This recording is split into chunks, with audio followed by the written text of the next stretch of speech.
What's up guys, Mike here, the Detroit Borg, with a brief look at the new Magic Keyboard with Numeric Keypad. So this is being launched alongside the new 2017 iMacs as a custom ad. Now this is $30 more expensive than the standard keyboard, so it retails for $129.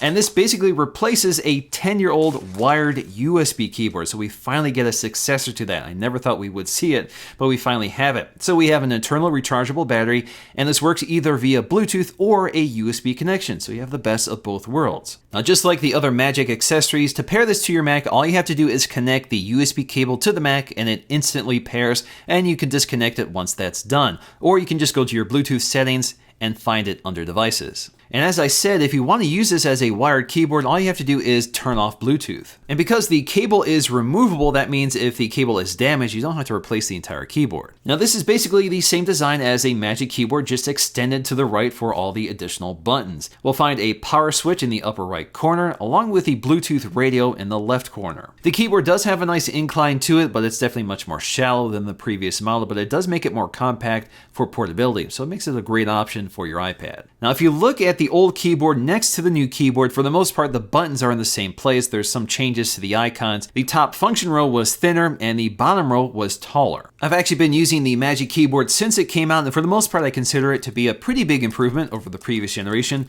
The keys are wider and I think they're a little more accurate. They're not as wobbly and mushy as before, so to me they feel a lot quicker. I really have no complaints about it. The only thing I would like to see is a little firmer click, sort of like the MacBook Pro, but then it might get a bit noisier. Now the 10-year-old wired keyboard did have one feature that I think a lot of people liked, and that were two USB connectors, one on either side. This became less useful with USB 3 and the power demands of more modern equipment, so a lot of things just didn't work with it, but it was kind of nice to have this hub sort of right next to your keyboard. In terms of battery life, I'm able to get at least a month on a single charge, and that's the case with a full-size keyboard as well. Like most Apple products, it's also made out of aluminum, so it is fairly rigid, but it does flex. But even if it flexes quite a bit, it still snaps back to a stable form, so it doesn't wobble on your desk. Now for me, I don't think I really have a need for the numeric keypad, but it is nice to have the directional keys for gaming. But ultimately, I think I prefer a more compact keyboard just because it keeps me closer to the mouse. So that's going to do it for me in this quick look. Again, this is available with your iMac order, or you can pick this up in the store separately.